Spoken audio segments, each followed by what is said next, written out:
23 March ਉਹ ਬਦਬਖਤ ਦਿਹਾੜਾ ਹੈ ਜਦੋਂ ਪੰਜਾਬ ਦੇ ਸਪੁੱਤਰ ਤੇ ਸਾਡੇ ਹੀਰੋ ਭਗਤ ਸਿੰਘ ਨੂੰ ਰਾਤ ਦੇ ਹਨੇਰੇ 'ਚ ਗੋਰੇ ਨੇ ਫਾਹੀ ਲਾਈ ਤੇ ਉਹਨੂੰ ਇਸ ਦੁਨੀਆ ਤੋਂ ਇਹ ਸਮਝ ਕੇ ਮੁਕਾ ਦਿੱਤਾ ਕਿ ਮੈਂ ਹੁਣ ਸੁੱਖ ਸ਼ਾਂਤੀ ਨਾਲ ਰਾਜ ਕਰਾਂਗਾ।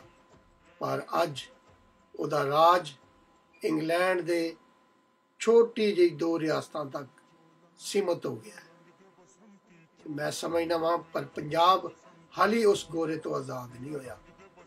ਪੰਜਾਬ ਦੀ ਆਜ਼ਾਦੀ ਹਾਲੀ ਬਾਕੀ ਹੈ।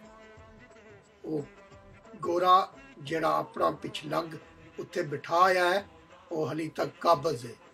ਮੇਰੇ ਪੰਜਾਬ ਦੀ ਜ਼ਬਾਨ ਹਾਲੀ ਤੱਕ ਗੁੰਗ ਹੈ। ਮੇਰੇ ਪੰਜਾਬ ਦਾ ਸਾਰਾ ਕੁਝ ਹਾਲੀ ਤੱਕ ਗੁੰਮ ਹੈ। ਉਹ ਲੱਭਣ ਜਦੋਂ ਪੰਜਾਬ ਨਿਕਲੇਗਾ ਤੇ ਫਿਰ ਪੰਜਾਬ ਆਜ਼ਾਦ ਹੋਏਗਾ ਉਸ ਭਗਤ ਸਿੰਘ ਦੇ ਨਾਮ।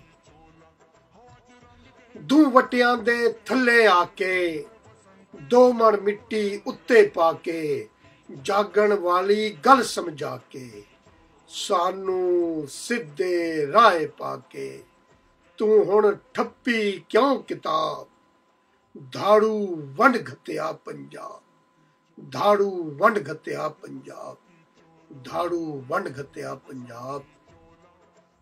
ਸੌ ਗਿਆ ਕਿਉਂ ਟੇਕਾਂ ਲਾ ਉੱਠੋ ਤਾਨੂੰ ਬੰਬ ਬਣਾ ਮੈਂ ਪਿਆ ਭਾਲਾਂ ਤੇਰੀ ਰਾਹ ਲਊ ਲਊ ਵਰਗੇ ਝੰਡੇ ਚਾ ਕੈਦੋ ਲੁੱਟਿਆ ਫੇਰ ਸ਼ਬਾਬ ਧਾੜੂ ਵੰਡ ਘਤਿਆ ਪੰਜਾਬ ਧਾੜੂ ਵੰਡ ਘਤਿਆ ਪੰਜਾਬ ਧਾੜੂ ਵੰਡ ਘਤਿਆ ਪੰਜਾਬ।